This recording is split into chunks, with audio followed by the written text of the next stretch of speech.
Good morning all. இன்னைக்கு Friday mini vlog பார்க்கலாமா? ஒரு 11 மணி போல் ஒர்க் அவுட் எல்லாம் முடிச்சுட்டு ஒரு 10 நிமிஷம் நல்லா ரெஸ்ட் எடுத்துக்கிட்டேங்க. சமைக்கலான்னு கிச்சன் பக்கம் போனால் என்ன சமைக்கிறதுன்னு ஒரே கன்ஃபியூஷன். இந்த மாதிரி கன்ஃபியூஷன் வர டைமில் வீட்டில் இருக்கிறவங்க கிட்ட கேட்டு சமைக்கிறது. மற்ற நாளில் நமக்கு என்ன தோணுதோ அதை செஞ்சிருவோன்னு வச்சுக்கோங்க. கன்ஃபியூஷனாக இருக்கிற டைமில் என்ன சமைக்கிறதுன்னு போய் கேட்டுன்னு வச்சுக்கோங்களேன். நம்ம வீட்டில் இல்லாத பொருளாக மெனுவாக கொடுப்பாங்க.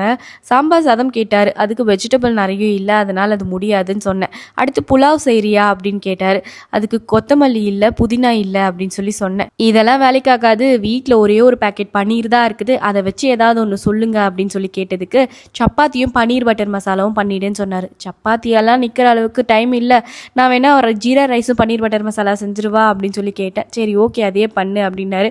அதனால இன்னைக்கு கேப்சிகம் அப்புறம் பன்னீர் ரெண்டுமே போட்டு பன்னீர் பட்டர் மசாலா மாதிரி செஞ்சுட்டு கூடவே ஜீரா ரைஸும் வச்சுட்டேன். பன்னீர் பட்டர் மசாலா ரொம்ப ஈஸியாக செஞ்சிடலாம். கடாயில் எண்ணெய் சேர்த்துட்டு ஹோல் ஸ்பைசஸ், இஞ்சி பூண்டு, வெங்காயம், தக்காளி, முந்திரி நல்லா வதக்கிட்டு அதை அரைச்சிட்டு திரும்ப ஒரு பேனில் பட்டர், மிளகாய் தூள், காஷ்மீரி சில்லி பவுடர் சேர்த்துக்கோங்க. அப்புறம் அரைச்சி வச்சிருக்க வெங்காயம் தக்காளி பேஸ்ட்டு, கரம் மசாலா இதெல்லாம் போட்டு நல்லா மிக்ஸ் பண்ணிவிட்டு பன்னீரையும் சேர்த்துக்க போகிறேன்.